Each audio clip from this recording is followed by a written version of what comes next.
तर्हि किं मलं कीदृशं मलं कस्मात् मलात् रहितः इति अस्माभिः किञ्चित् द्रष्टुं शक्यते।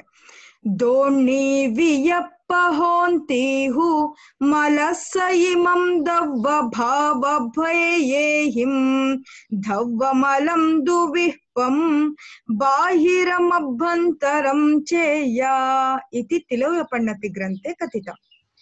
दोणीवियप्पहोन्तिहु मलस्य इमं दव्वभावभयेहिं, उधर दो मलों को, दो तरीके के मलों को बताए हैं। वो एक द्रव्य मल है तो और एक भाव मल करके वो बोल रहे हैं। तो आगे जाओ ना, वापस उसमें भी अंतर्भेद होता जाता है।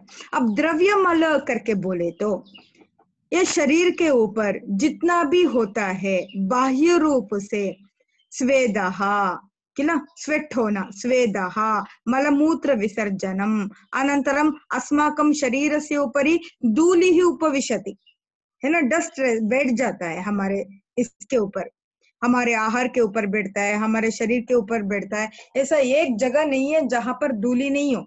फिर भी हम रोड साइड खड़े होके खाना खाते हैं, रोड साइड खड़े होके चाट खाते हैं, ताकि और धूली, विटामिन, प्रोटीन, कैल्शियम जितना भी है और एक्स्ट्रा जाए करके रोड साइड भी खाते हैं।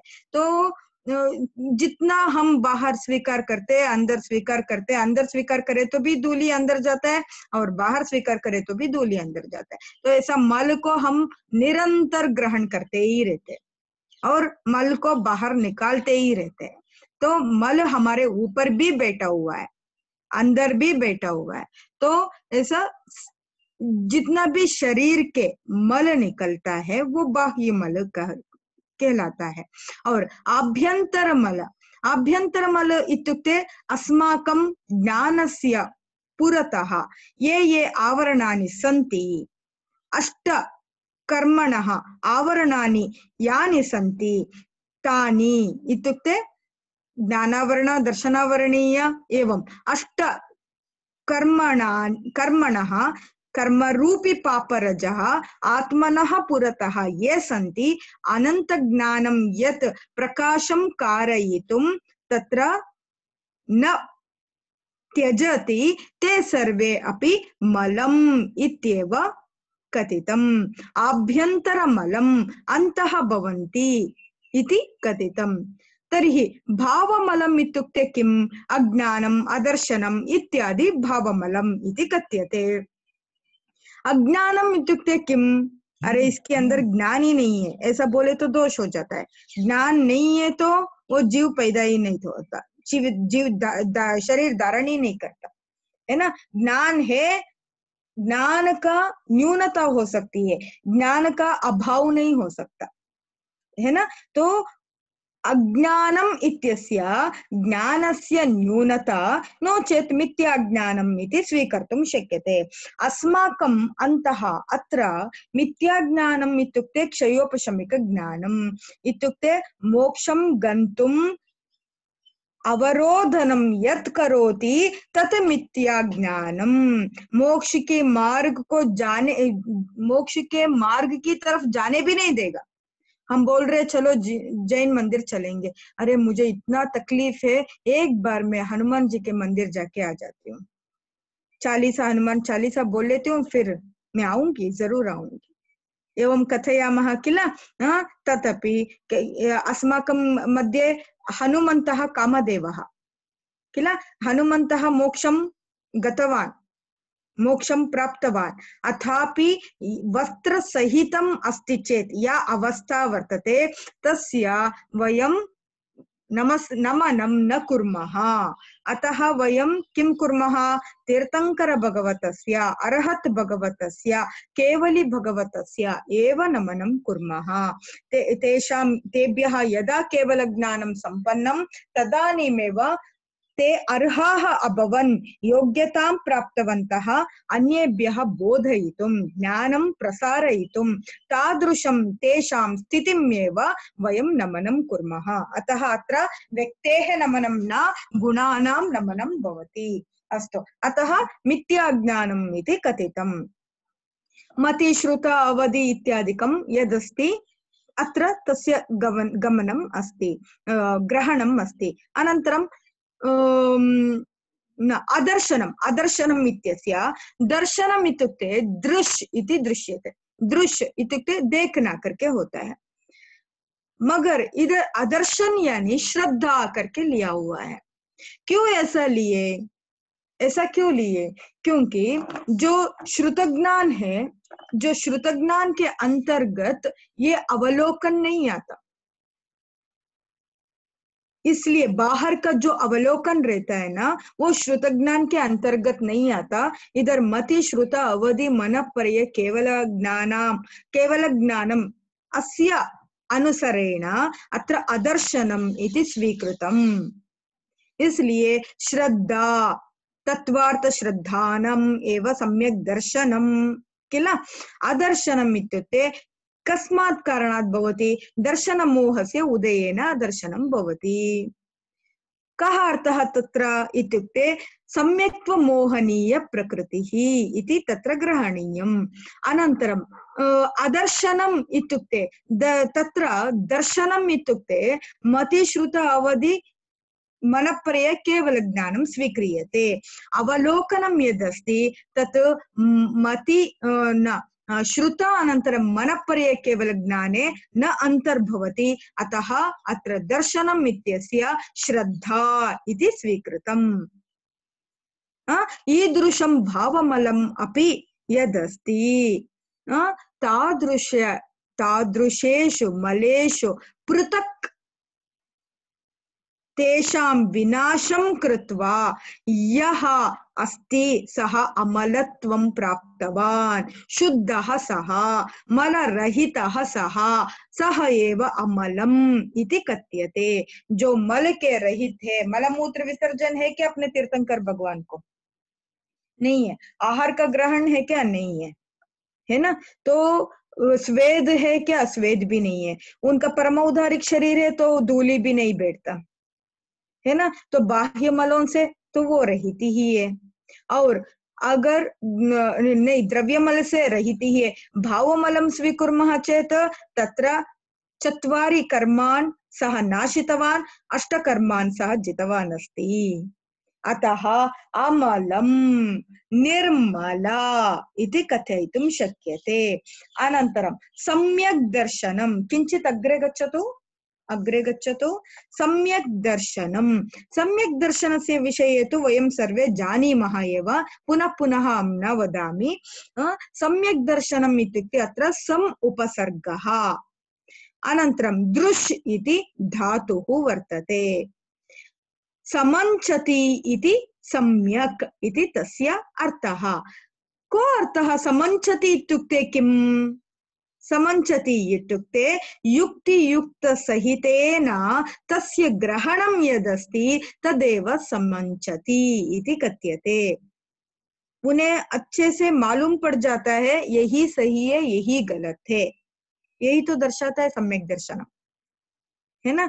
तो जो मिथ्या है उसका बोध कराते हुए जो सम्यक्त्व है उसका ग्रहण करने का जो क्रिया है, जो है, उसको ही सम्यक दर्शन बोला जाता है। जिनको सम्यक दर्शन की प्राप्ति, सम्यक्त्व की प्राप्ति हो चुके हैं, उनको अच्छे से मालूम पड़ जाता है सम्यक किम मिथ्या किम इति।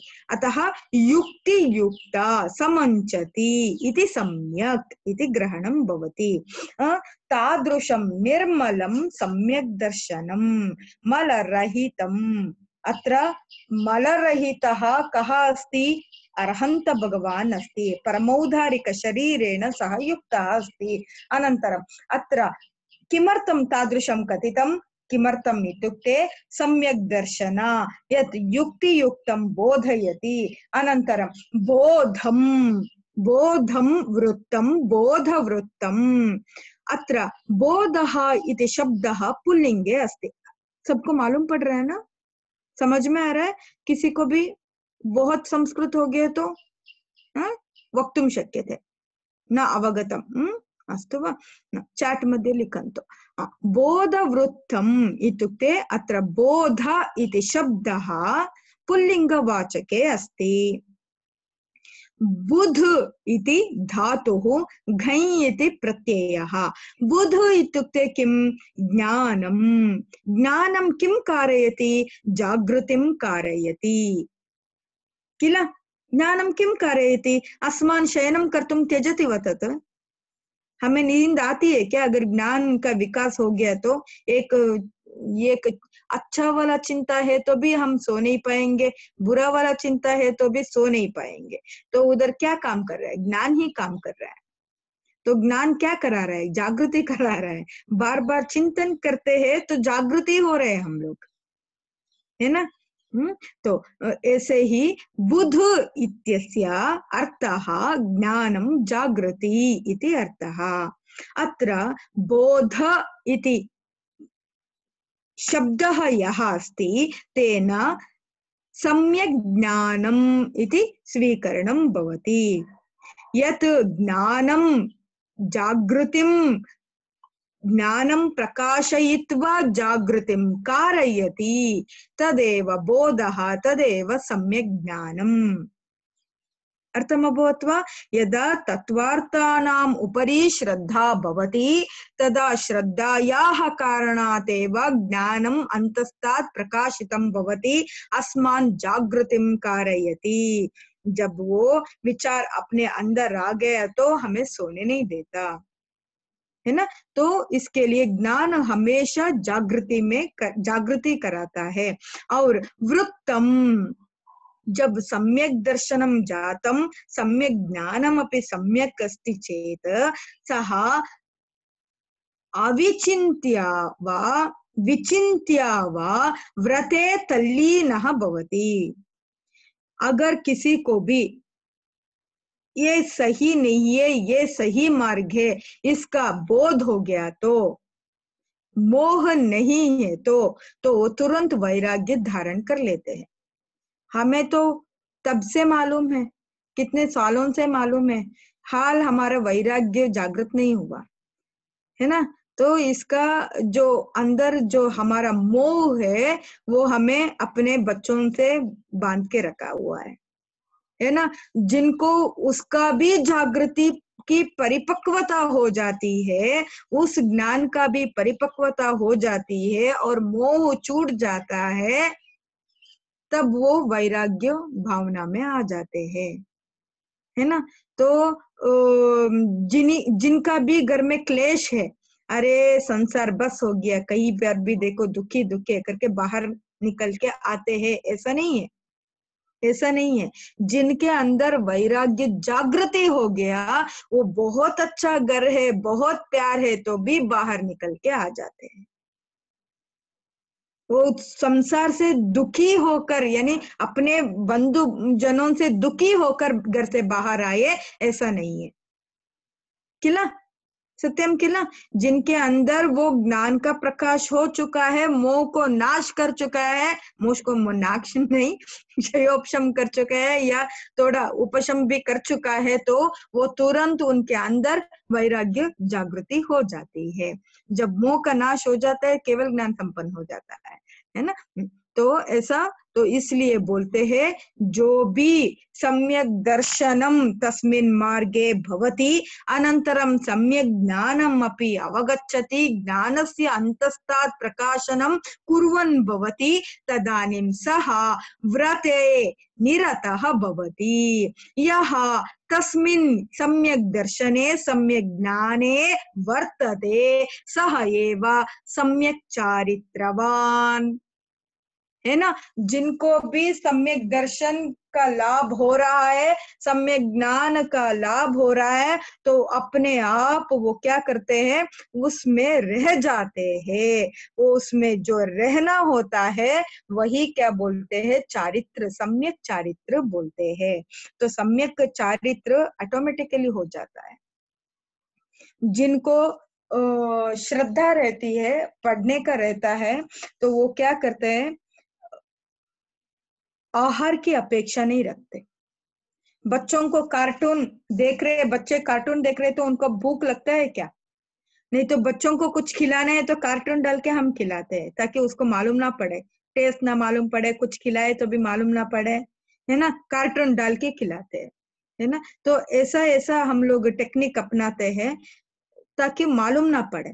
तो ऐसे ही एक ज्ञान के अंदर सम्यक दर्शन से जो प्राप्त हुआ उस ज्ञान के अंदर अगर हम रमण कर रहे तो सम्यक चारित्र ऑटोमेटिकली हो जाता है।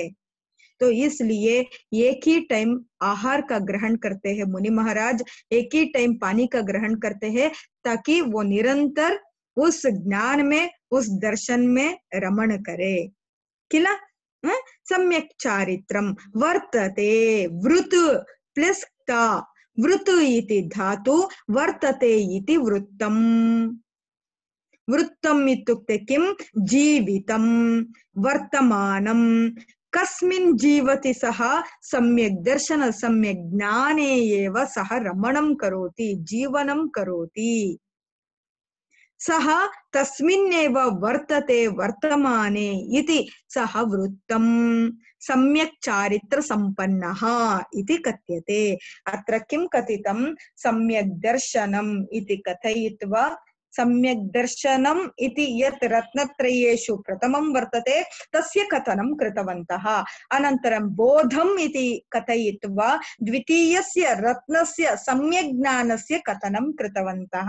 अनन्तरं वृत्तम् इति कथयित्वा तत्र किं कथितवन्तः, चारित्रं यत् सम्यक् अस्ति, यत् वर्तमानम् अस्ति, यस्मिन् वर्तमानम् अस्ति तस्य कथनम् अत्र वृत्तम् इति सम्यक् चारित्रस्य तृतीय रत्नस्य ग्रहणं कृतवन्तः। रत्नत्रयम् ईदृशं रत्नत्रयमेव पवित्रं भवति, पावनं भवति। रत्नत्रयम् त्रयम् इति चेत् त्रयम् इति पदम् अव्ययं भवति, यत् शब्दे अपि न आगच्छति। शब्दम् इत्युक्ते सः ये किं तत् बालकः बालकौ बालकाः, ऐसा हम विभक्ति वचन में ग्रहण नहीं करेंगे। गच्छति गच्छतः गच्छन्ति, ऐसा पुरुष और वचन में भी ग्रहण नहीं करेंगे, उसको वो ग्रहण में नहीं आता, विभाग नहीं कर सकते। ऐसा 7 विभक्तियों में और 3 वचनों में और 3 पुरुषों में जिसका विभाग नहीं होता वो अव्यय कहलाता है। अव्यय यानी जैसा वो मूंग रहता ना, ऊपर न भीगा हुआ मूंग, वैसा अव्यय। ठीक है। तो त्रयम् इति पदं यदस्ति तत् अव्ययम् अस्ति। अस्य यदा विभागं कुर्मः चेत् रत्नत्रयम्, सत्यं, यदा तदा तादृशं रत्नत्रयम् इति यदस्ति तस्य विभागं कुर्मः चेत् 3 रत्नानि रत्नत्रयम् इति भवति। एकं पदं, समस्तं पदं रत्नत्रयम्, यदि विभागम् अस्य कुर्मः चेत् तत्र 3, त्रयः, तिस्रः, 3 इति, 3 इति रत्नम् इति पदं नपुंसकलिङ्गे अस्ति, अतः 3 इति पदम् अपि नपुंसकलिङ्गे अस्ति। अब एकः पुरुषः करके बोलेंगे, एका महिला, एकं पुस्तकम। समझ में आ रहा है? एकः पुरुषः, एका महिला, एकं पुस्तकं, त्रयः पुरुषाः, तिस्रः महिलाः, 3 पुस्तकानि। अर्थमभवत् वा? अत्रापि संख्यापि एकवचनं न, किं पुल्लिंग, स्त्रीलिंग, नपुंसकलिंग इति लिंगत्रयेषु 4 पर्यंतम विभागः अस्ति। बाद में जो है वो 5, 6, 7, 8 ऐसे ही हो जाता है। 4 तक अच्छे से इसका विभाग किया हुआ है। एकः, एकौ, एके एवं, अनन्तरं द्वे, द्वे, द्वयम्, अनन्तरं त्रयः, तिस्रः, 3, 4, चतस्रः, 4, 5, 5, 5 एव भवति। अर्थमभवत् वा?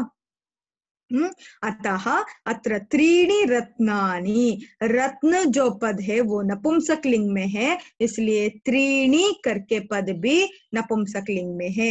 अब जोड़कर लिखते हैं तब त्रयम करके लिख देते हैं।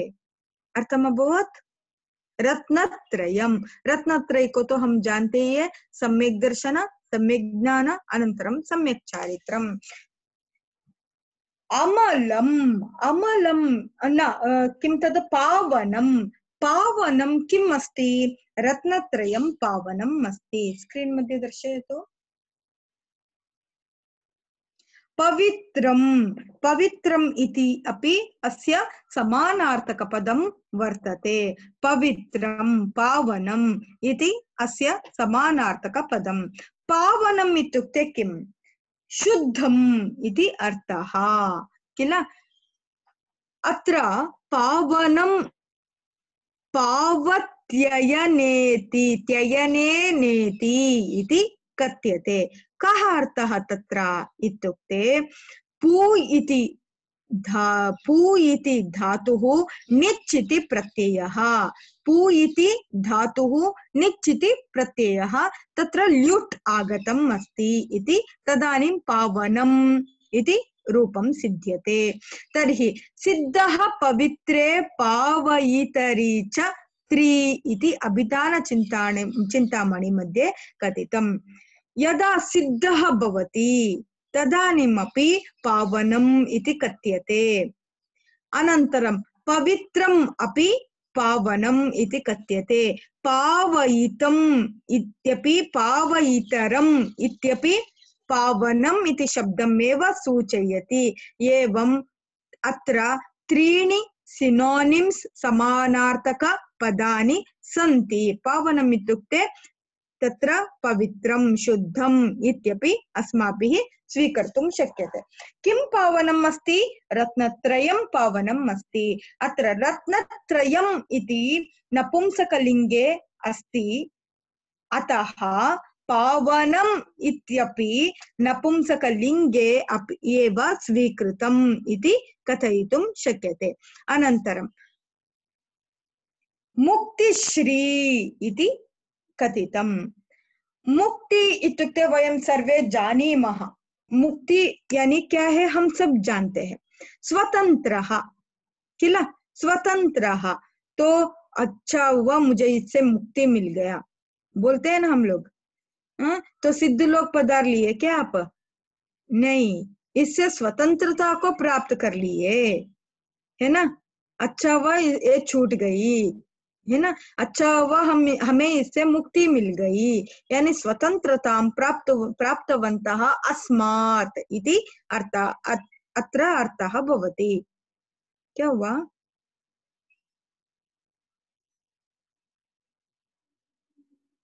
अत्र मुच् स्त्रीलिंग मुक्ति इति, मुक्तिः मुक्ति मुक्तयः इति भवति।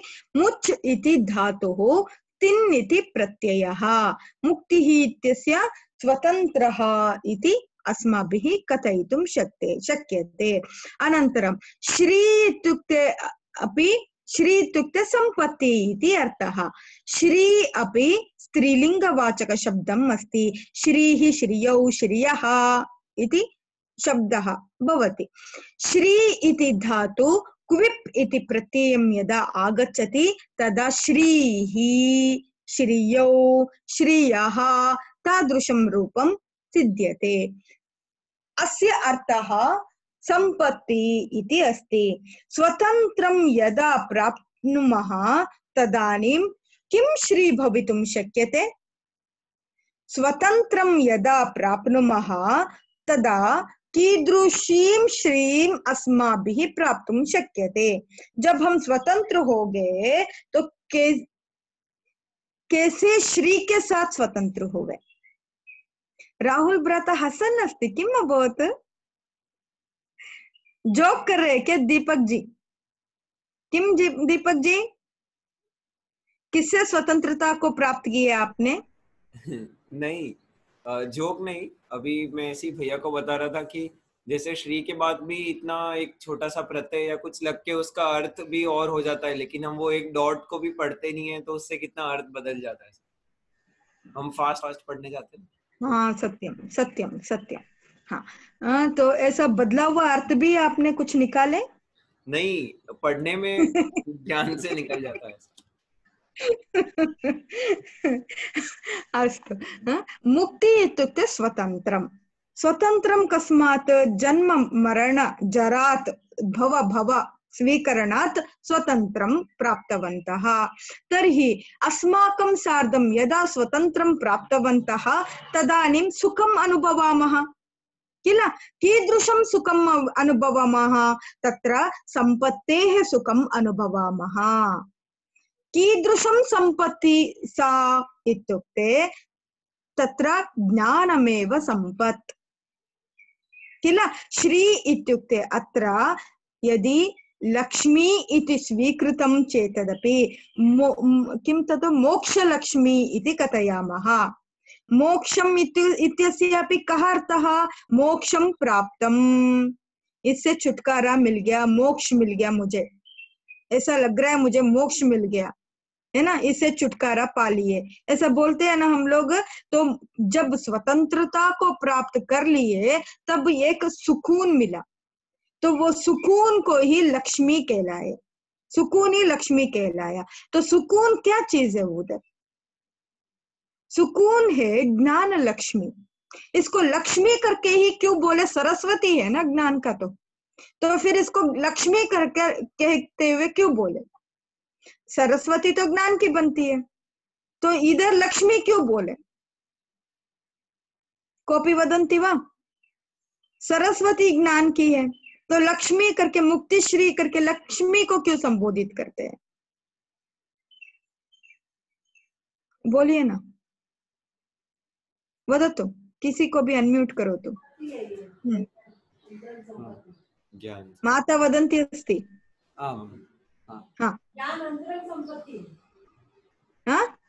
ज्ञान अंतरंग संपत्ति है, इसीलिए लक्ष्मी शब्द का प्रयोग किया है।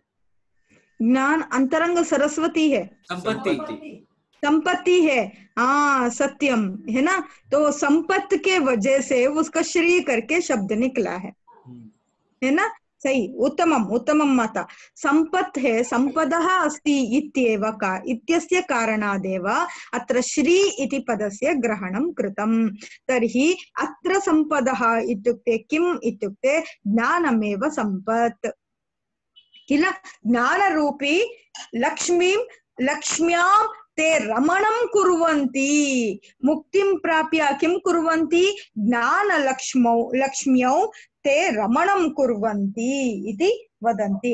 मुक्ति रूपी लक्ष्मी के नगराधिपतिः। अत्र तद् मा दर्शयतु, अत्र आप थोड़ा ऊपर जाओ, थोड़ा ऊपर जाओ, मुक्ति श्री को दिखाओ। हाँ, पर्याप्तम पर्याप्तम। हाँ, मैं बोलने तक नीचे मत जाओ, रुको। हाँ, नगराधिपति इति अस्ति। अत्र नगरः इति कथ्यते। नगरस्य अधिपतिः नगराधिपतिः। नगरम् इत्यपि प्रयोगः वर्तते, नगरः इत्यपि प्रयोगः वर्तते। तर्हि नगरस्य अधिपतिः, अधिपतिः इत्युक्ते राजा। नगरम इति किमर्थं कथितम? क्यों इसको नगर करके ही बोला गया? महापुराण में उल्लेख आता है, जब आदिनाथ भगवान ने सोचे, जब लोग उनके सामने आके पूछने लगे हमें कुछ मार्ग बताओ करके, हम भूखे हैं, हमसे अब कल्पवृक्ष का जो आ रहा है वो हमें पर्याप्त नहीं हो रहा है, तो हम भूखे हैं, हमसे सहन नहीं हो रहा है, तो हमें एक मार्ग बताओ करके बोले। तो अपने अवधि ज्ञान से वो विदेह क्षेत्र में जैसा है काल, वैसा इधर कर्म भूमि का अप्लाई करना पड़ेगा करके वो सोचे। वो सोचते ही क्या हुआ, वो इंद्र भगवान को याद किए, इंद्र को याद किए। इंद्र आके इधर पूरा पट्टन अपने विक्रिय शक्ति से पूरा पट्टन चैत्यालय ऐसा सब बनाए करके महापुराण में उल्लेख है। तो नगर भी उसने रचना किया। तो नगर यानी क्या है, क्यों नगर करके बोलते हैं, क्यों सिटी करके, नगर यानी सिटी, क्यों सिटी और गांव में क्या व्यत्यास है, नगर और सिटी में क्या व्यत्यास है, कोई भी बोल सकते हो। नगर यानी क्या है और गांव यानी क्या है। ग्रामः इत्युक्ते किम, नगरम इत्युक्ते किम। आप सब लोग नगर में ही रहते होंगे, हाँ। तो गांव के बारे में भी जानते होंगे। कहा व्यत्यासः एतयोर् मध्ये। नगर वाले गांव जाना चाहते हैं, गांव वाले नगर आना चाहते हैं। कहा व्यत्यासः एतयोर् मध्ये। कोऽपि वदन्ति वा। चैट में रिप्लाई। खेती बाड़ी और क्या है, और क्या है। नगर बहुत बड़ा होता है, गांव छोटा होता है। हाँ हाँ, और किसको पता है, हाथ ऊपर कीजिए। मेन जो है वही नहीं बोलते हो, बोलो ना। नगर और गांव में क्या व्यत्यास है।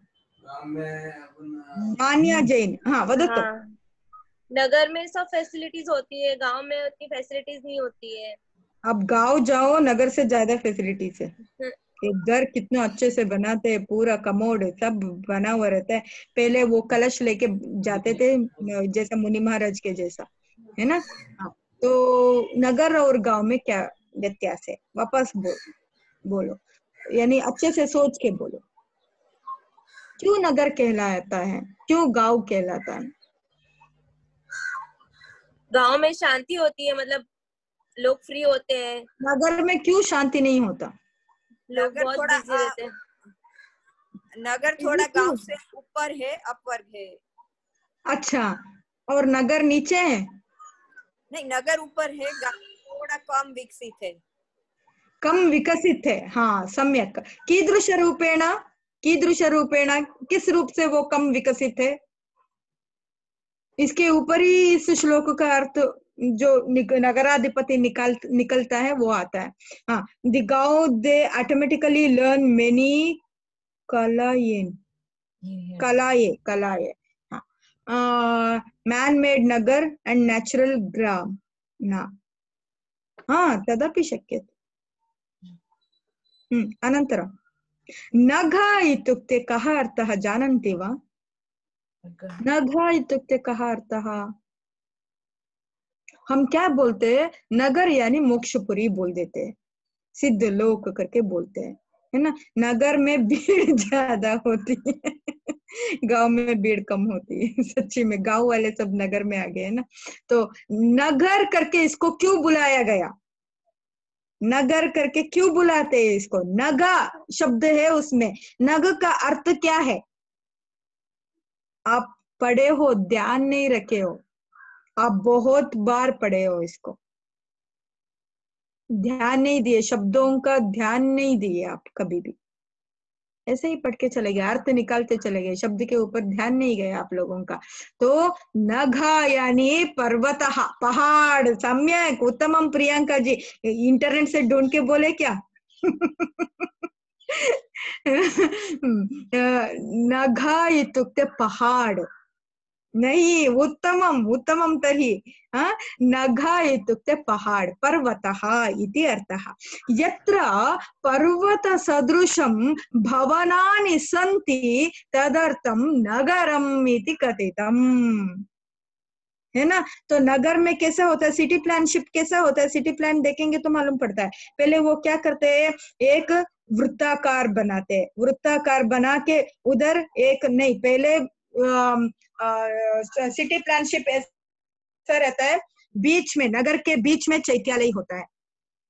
हाँ, चैत्यालय होने के बाद और चारों तरफ कॉर्नर्स में चैत्यालय बनाते हैं। ये हो गया पहला बेसिक सिटी प्लान।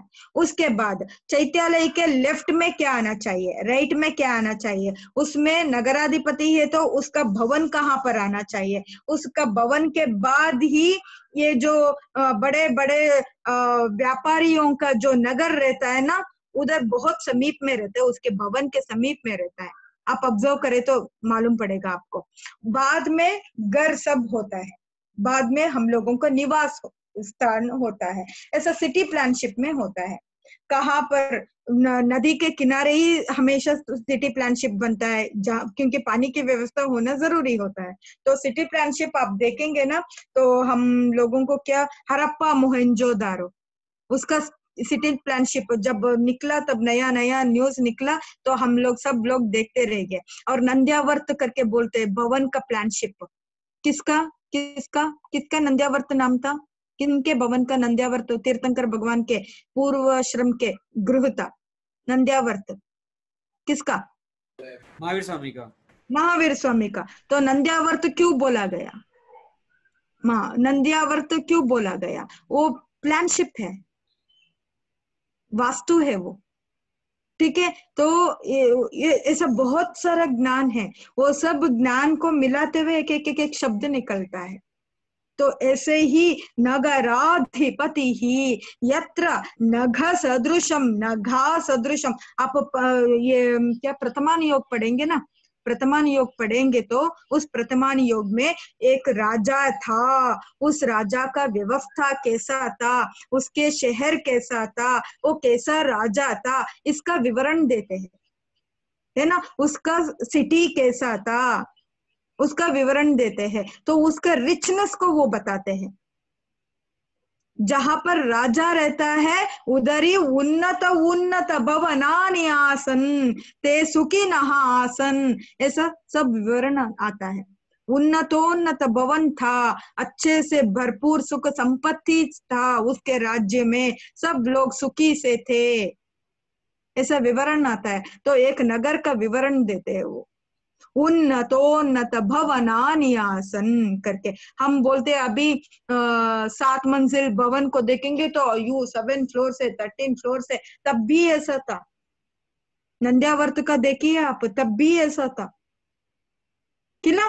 तादृशानि भवनानि यत्र भवन्ति, नघ सदृशम भवनानि यत्र भवन्ति तदेव नगरम। पर्वत के जैसा ऊपर ऊपर महल जहां पर बनता है वही नगर कहलाया। तो इधर श्लोक में कौन से अपार्टमेंट के बारे में बोल रहे हैं, या कौन से नगर के बारे में बोल रहे हैं?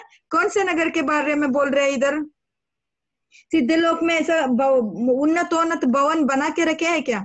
सिद्ध लोग आएंगे, उनको रहने के लिए व्यवस्था नहीं है। तो फिर ऐसा भवन कहाँ पर बना हुआ है? ऐसा उन्नत भवन सब हमें कहाँ पर दिखता है? कोटे कृते किम वदन्ति, परकोटा ये सब समोसरण में दिखता है। अरे वाह, उत्तमम समकेत, समोसरण में दिखता है। समोसरण में भारत है ना डिपार्टमेंट, 12 डिपार्टमेंट किए है ना, सब लोगों को उनको बैठने की व्यवस्था किया हुआ है ना। और उधर बहुत सारे चैत्यालय भी है ना, अकृत्रिम चैत्यालय जैसा चैत्यालय भी है, और गंधर्वों का डिपार्टमेंट अलग है ना। बहुत सारे क्या आता है, परकोटा आता है, उन्नत परकोटा। आप समोसरण के आप विवरण देखो, that is nothing but city planship. समोसरणी एक शहर है, एक नगरम अस्ति तस्मिन। अगर समोसरण को आप रख लिए और एक सिटी का प्लानिंग कर लिए तो परफेक्ट प्लानिंग हो जाएगा। उधर कूपी भी है, यानी बावड़ी भी है, उधर जल का भी व्यवस्था है, मछलियां भी तैरती रहती है उधर, जलचराः अपि सन्ति, किल संपूर्णं सिटी प्लानशिप तत्र अस्ति। वयं पश्यामः चेत् समोसरणस्य विवरणं पश्यन्तु एकवारं। तो वो नगराधिपतिः इत्युक्ते कः अर्थः? नगरस्य अधिपतिः। अधुना दर्शयतु, नगरस्य अधिपतिः नगरं नपुंसकलिङ्गे वर्तते। अत्र नगा इव प्रासादादयः सन्ति यत्र तदेव नगरम् इति कथ्यते।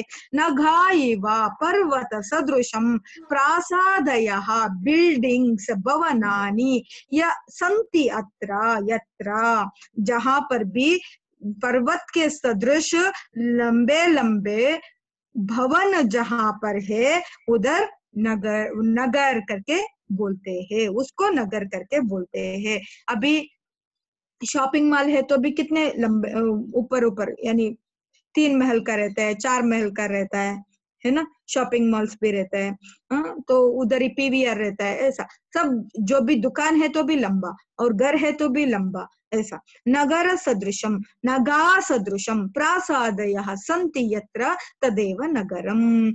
अत्र नग इति धातुः र इति प्रत्ययम् आगतं पर्वतमिव भवनानि सन्ति यत्र तत् नगरम् इति कथ्यते। अर्थमभवत् वा?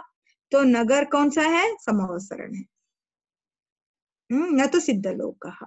अधिपतिः तस्य अधिपतिः अधिपतिः इति शब्दः पुल्लिङ्गवाचक शब्दः अस्ति। अत्र अधि इति उपसर्गः, प इति धातु अनन्तरं ढति इति प्रत्ययः यदा आगच्छति तदानीम् अधिपतिः इति रूपं सिद्ध्यते। अर्थम अभवत वा? पहले प्रत्यय सुने तो ये क्या बोल रहे करके लग रहा था, धातु सुनते तो क्या बोल रहे करके लग रहा था। अभी आदत हो गया होगा आप लोगों को, उपसर्ग प्रत्यय धातु है ना, तो पहले पहले थोड़ा मुश्किल होता था शायद। अनन्तरं अग्रे अग्रे गच्छतु, किञ्चित् अग्रे गच्छतु। अत्र अधिपतिः इत्यस्य कः अर्थः? स्वामी, प्रभु, शासकः, प्रधानः इति अर्थः वर्तते। अधि अधि पतिः इति, पतिः इत्युक्ते नायकः इत्येव अर्थः तत्र। सः एव लीडर् इति अर्थः, शासकः इति अर्थः। अर्थमभवत् वा? अधिपतिः इति अहम् एतावदेव लिखितवती वा और लिखी हूँ? इतना ही लिखी हूँ क्या? नहीं लिखी हूँ, अपडेट नहीं की हूँ। अच्छा शायद लिखी थी, अब उसको सेव नहीं की होंगी। अस्तु भवतु, चिन्ता नास्ति। अधिपतिः इत्युक्ते तत्र स्वामी, समवसरणस्य स्वामी, समवसरणे यस्य शासनं चलति सः एव अधिपतिः, सः एव प्रधानः। तस्मात् कारणादेव समवसरणं निर्मितम् किल। अगर समवसरण है, क्यों है? क्योंकि उधर तीर्थंकर भगवान विराजमान है। जब वो उनका निर्वाण काल का अंतिम अवस्था आ जाता है, शुक्ल ध्यान करने के लिए वो निकलते हैं, तो समवसरण से निकल जाते हैं। जब वो निकल जाते हैं तो समवसरण क्या होता है? उधर ही रहता है क्या? नहीं रहता, तो विसर्जन हो जाता है उसका, है ना। समवसरण का विसर्जन हो जाता है। तो जब तक वो समवसरण के अधिपति है, उस नगर के अधिपति है, तब तक वो नगर है। उसके लिए रिप्लेसमेंट कोई आए क्या? सिंहासन के ऊपर बैठने के लिए तुरंत किसी को उत्तराधिकारी बना के वो आगे गए क्या? नहीं गए, है ना। तो मगर संघ की व्यवस्था के लिए उत्तराधिकारी थे, गणधर भगवंत थे। मगर उस गंधकुटी के ऊपर, सहस्त्रदल कमल के ऊपर, उस सिंहासन के ऊपर बैठने के लिए कोई भी उत्तराधिकारी तब नहीं बने। अर्थमभवत् वा? अतः तस्य गमनानन्तरं तस्य विसर्जनं भवति। मगर हमारे नगर में क्या होता है? सिंहासन में एक मर गए तो दूसरों को उत्तराधिकारी के हिसाब से पहले ही नियुक्त किया हुआ रहता है, उसको पीठारोहण कराया जाता है। अर्थम एतत्तु भवन्तः सर्वे जानन्ति। अतः समवसरणस्य विसर्जनं भवति। नगरस्य, अस्माकं नगरस्य विसर्जनं न भवति, तेषां नगरस्य, तस्य नगरस्य, तीर्थंकरस्य नगरस्य विसर्जनं भवति। अर्थम् अभवत्? एषः व्यत्यासः अस्माकं नगरस्य अनन्तरं तस्य नगरस्य इति कथयितुं शक्यते। अनन्तरं जिनपतिः, जिनपतिः इति अस्ति। जिनपति इत्यस्य, जिन इति शब्दं वयं सर्वे जानीमः, है ना। यः जितः, यः जितः सः एव जिना इति कथितं, तम् एव जिनम् इति कथितं, जिनः इति कथितवन्तः। तर्हि कस्मात् सः जयं प्राप्तवान्? अष्टकर्मणाम् उपरि सः जयं प्राप्तवान् किल। अतः सः जितः इति आहूतम्। यदा जितः जिनः इति अष्टकर्मणाम् उपरि सः जयं प्राप्तवान् अस्ति चेत् तदपि पुनः तत्र पति इति शब्दं प्रयुज्य जिनपतिः इति उक्त्वा तत्र व्यत्यासं दर्शितम्, है ना। जिनपति करके बोलते हुए उधर व्यत्यास को दिखाए। तो क्या व्यत्यास दिखाए उधर? पति यानी क्या होता है? नायक होता है। तो पति करके बोलते हुए क्या व्यत्यास दिखाए? कोई बोल सकते हैं? कोई बोल सकते हैं? इधर जिन यानी 8 कर्मों को जीतने वाला, जीत चुका है, जीतने वाला नहीं, जीत चुका है, वो जिना कहलाता है, जीता कहलाता है। वो जीता बोले तो ही हमें 8 कर्मों के ऊपर जय प्राप्त कर चुका है करके समझ में आता है। उसके ऊपर से वापस पति करके क्यों शब्द को जोड़ा गया? क्यों जोड़े पति शब्द? क्यों जोड़े पति शब्द? कोऽपि वदन्तु, चाट कुर्वन्तु, कोऽपि वदन्तु, क्यों जोड़े पति शब्द, क्यों बोले? इतने बार मंगलाष्टक बोले, कभी सोचे पति है करके इधर? क्यों बोले पति करके? नहीं, इंद्रियों का मालिक है, ओनर। पीपल कैन फॉलो आराधना न किमर्थम? पति इत्यस्य कः अर्थः? पति इत्यस्य कः अर्थः? नायकः। हाँ, जैसे जिसने जीत लिया, सब कर्मों को जीत लिया उसने, तो कर्मों को जीतने के विपरीत जो मतलब से प्रकट हुआ, जैसे 8 कर्मों को जीते तो सम्यक दर्शन वगैरह जो प्रकट हुआ, सम्यक ज्ञान, सम्यक चारित्र का जो, तो उनके वो शासक हो गए। किनके शासक हो गए? जैसे 8 कर्म जीते उन्होंने, जैसे मोह जीता तो अनंत सुख प्रकट हुआ, तो उसके शासक हो गए। तो सबको जिनपति बोलते हैं क्या? जिनपति इन्हें तो बोलेंगे, मतलब जो अरहंत प्रभु हैं उन्हें तो जिनपति बोलेंगे। अरे वाह, सम्यक हर्षिल जैन। नायक जिसका हम अनुसरण करते हैं, तो हम तो हर जिन का अनुसरण करते हैं क्या? हर जिन का अनुसरण करते हैं क्या? हर जिन का तो नहीं करते, जिन्होंने अपने 8 कर्मों को जीता है अपने, मतलब अरे हर जिन का, जिन यानी अरहंत भगवान, हर अरहंत भगवान का हम अनुसरण करते हैं क्या? सभी अरहंत भगवान का सेम ही कौन है? जिनेंद्र कौन है? जिन्होंने अपनी इंद्रियों को जीत लिया। तीर्थंकर भगवान। सम्यक। जिनपतिः इत्यस्य अत्र पति इत्युक्ते पाति रक्षति, पा इति धातु ढति इति प्रत्ययः आगतम्। अहं न तत्र से प्रायः मया न कृतम्, अतः तत्र न अभवत्, चिन्ता नास्ति। अहम् एवमेव मुखात् वदामि और नेक्स्ट क्लास में उसका लिखा हुआ दिखाऊंगी। इधर जिन शब्द में जी नक करके, जी धातु नक प्रत्यय आया हुआ है, यानी विजय को प्राप्त किया करके उसका अर्थ है।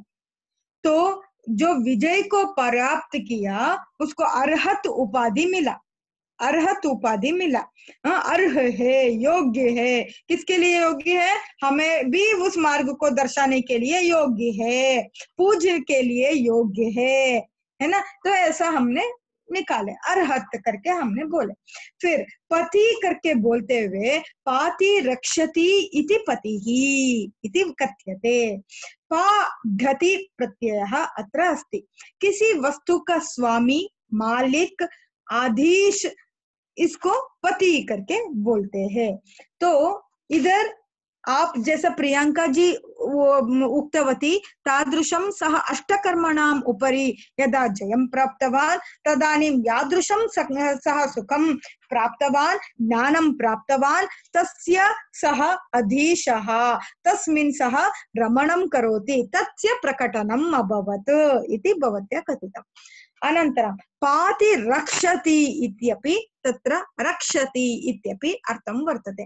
कस्मान् सः, कस्मिंश्चित् पदार्थं सः, जीवं सः रक्षति वा, रक्षति वा सः, जितः यः अस्ति, जिनपतिः यः अस्ति, कस्यचित् अपि रक्षणां करोति वा, वो किसी का भी अरे आप ही मुझे मंगल करो, आप ही मेरी रक्षा करो करके हम इतने सारे बोलते, तो वो हमारे लिए रक्षा करने के लिए आते हैं क्या? वो रक्षा कर रहे हैं क्या हमारा? वो रक्षा कर रहे हैं क्या हमारा? हम माँ है, हम पेरेंट्स है, हम पिता है ना? तो माँ मुंह से नहीं बोली होगी, मगर बच्चे के लिए वो अच्छा ही सोचती है ना? तो अपने बच्चे के ऊपर इतना मोह रहता है, इतना प्यार रहता है उसको, वो हमेशा उसके बारे में अच्छा ही सोचती है। उसका अच्छा सोच है ना, उसको हमेशा अच्छा ही कराता है। वो चाहे वो बिगड़ा हुआ बच्चा हो, फिर भी माँ क्या बोलती है, नहीं मेरा बेटा बहुत अच्छा है, उसको अच्छे से हो जाए, वो बदल जाए।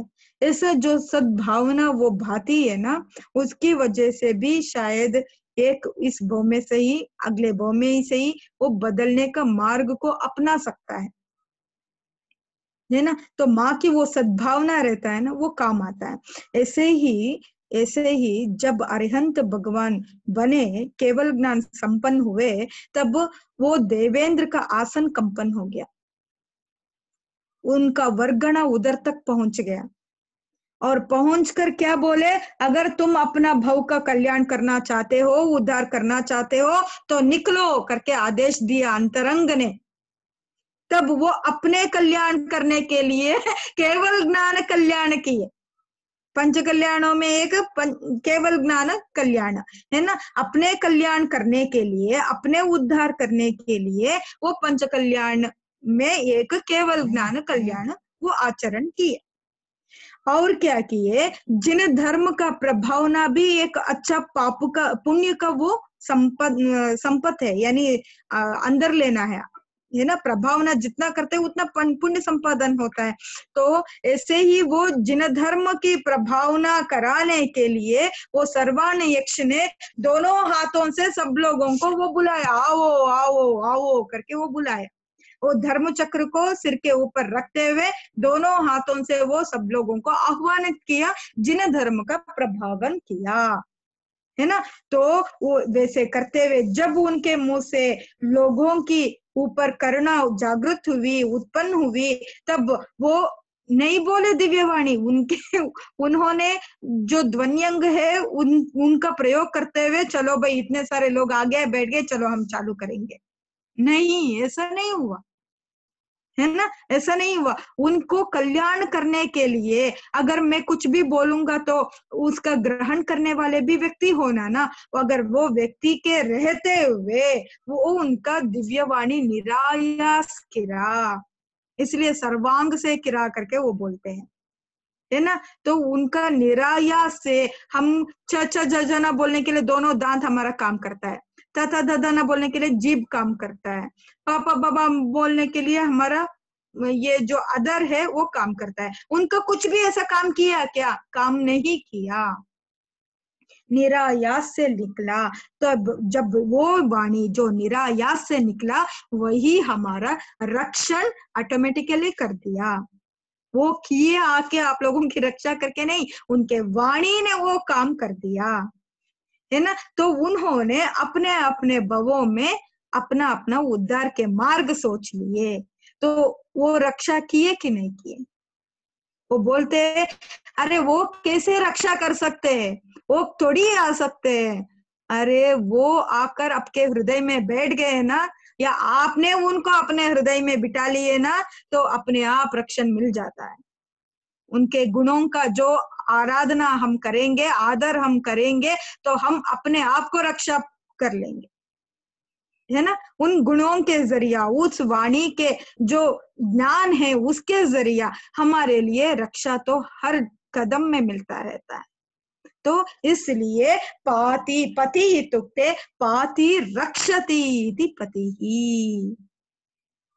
अर्थमभवत् वा? अतः जिन पतिः इत्युक्ते अत्र कः पतिः इत्युक्ते सः कान् रक्षणं कुर्वन् अस्ति। सः पतिः इत्युक्ते तत्र मालिक कौन है? केवल ज्ञानी बहुत सारे हैं, बहुत सारे केवल ज्ञानी हुए, मगर उन केवल ज्ञानियों को भी अगर कोई श्रेष्ठ बनकर बैठा हुआ है, जिनके वजह से इन लोगों को केवल ज्ञान संपन्न हुआ, जिस ज्ञान से इन लोगों को केवल ज्ञान संपन्न हुआ, वो पति। अगर किसी का भी केवल ज्ञान उधर हुआ है तो वो किस वजह से हुआ? इनके ज्ञान को सुनते हुए ही उनका केवल ज्ञान संपन्न हुआ, तो उनका भी पति रक्षति। अपने दिव्य वाणी के जरिए जिनको केवल ज्ञान संपन्न होना है, उनको केवल ज्ञान कराने में निमित्त वो वाणी जो बना, वही रक्षति, वही पति। तो किनका वाणी रक्षणम कृतम? तीर्थंकर वाणी। तो जिन पति यानी क्या है इधर? तीर्थंकर भगवान है। जिना नाम पति यह सह जितवान, यह जितवान, तस्य कृते आरंभ यह कृतवान सह एव तीर्थंकर भगवान, है ना। तो जब समोसरण की रचना होती है तब चालू होते केवल ज्ञान होना सब लोगों का। पहले केवल ज्ञान तीर्थंकर भगवान का होता है। एक बार वाणी खीरा तो चालू हो जाते टप टप टप टप करके, एक लाइन लग जाता है केवल ज्ञानियों का। मोक्ष जाते ही रहते, जाते ही रहते, जाते ही रहते। तीर्थंकर भगवान के पहले ही बहुत सारे मोक्ष चले जाते। किनके वजह से चले गए? है ना, उनके वाणी को सुनते हुए अपने अंदर जो प्रवचनाम बोधीन दवाहा, है ना। तो उसको हमेशा याद रखिए आप। प्रवचना अम्बुधा अम्बुधि अनंतरम इंदु क्या काम कर दिया? बहुत सारे लोगों को केवल ज्ञान संपन्न करा दिया, बहुत सारे लोगों को मोक्ष में पधारने के लिए अवकाश कल्पित कर दिया। तो इधर पाति रक्षति, कम रक्षति, यह भव्य जीवी अस्ति, यह प्रवचनं श्रुत्वा परिवर्तनं प्राप्तुं समर्थः अस्ति, तान् सर्वान् सा वाणी रक्षति इति पतिः। अर्थमभवत् वा? तो इसलिए पति बोले तो पत्नी के पति करके ही सोचते हैं हम। राष्ट्रपति भी है ना, राष्ट्रपति है, राष्ट्र के पति है वो, राष्ट्र की रक्षा करते हैं वो, इसलिए पति करके शब्द निकला। तो शब्द के जो मूल अर्थ समझने में जो मजा आता है और बाद में उसका अर्थ निकालने में जो मजा आता है ना, और ऐसे ही शब्द ग्रहण में नहीं आता, उसका मजा उठाना चाहिए हमें। तो बहुत मुश्किल से इतना शब्दों को जोड़े हैं, इतना व्याकरण बनाए हैं, इतना निगूढ़ अर्थ को उस शब्दों में डाल दिए हैं, तो हमें निकालना तो बनता है। ऊपर ऊपर अरे उनके पति है वो, अरे कैसे? पत्नी का कोई पति रक्षा ही नहीं करते, फिर भी पति कहलाते हैं। राष्ट्रपति कभी रक्षण करते हैं कि नहीं करते मालूम नहीं, कोई राष्ट्रपति करते भी है, कोई राष्ट्रपति करते भी नहीं, फिर भी पति कहलाते हैं, उनके सिग्नेचर वैल्यूज है ना। तो उनके घर में पति है तो उनका वैल्यू है, नहीं तो नहीं वैल्यू है क्या?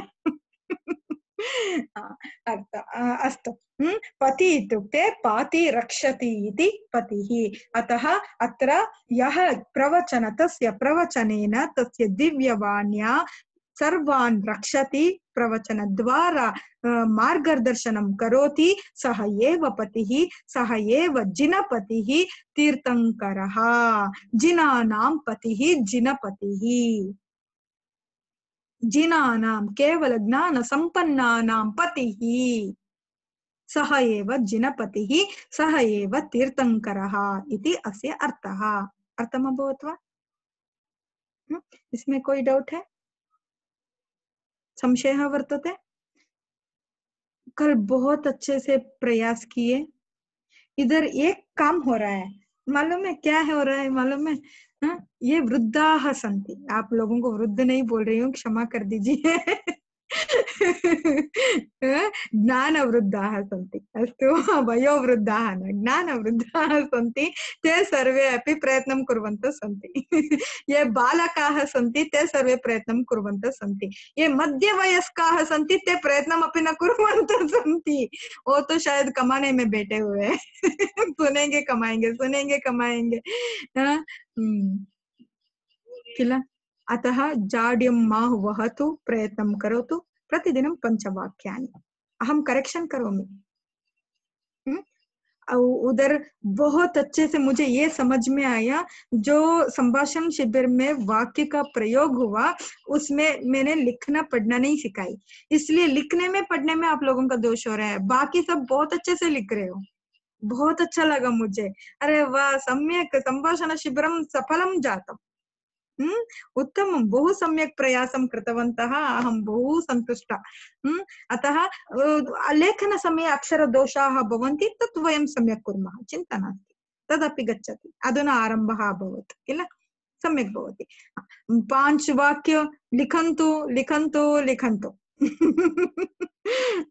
अस्तु वा, तर्हि अत्र समापनं कुर्मः। अर्थम् अभवत् किल, अद्य यत् पाठितं तस्य अर्थम् अभवत्।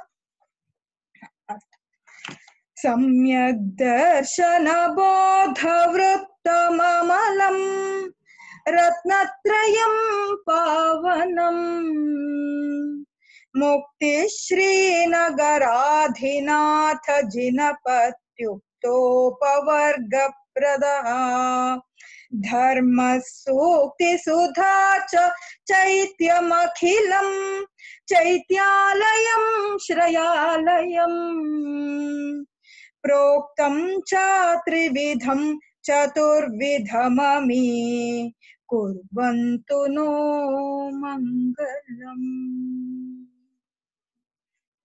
सर्वेभ्यः जय जिनेन्द्र। पुनर्मिलामः, श्वः पुनर्मिलामः। सर्वे पुनः प्रयत्नं, 5 वाक्यानि प्रयत्नं कुर्वन्तु इति आशय विरमणं करोमि।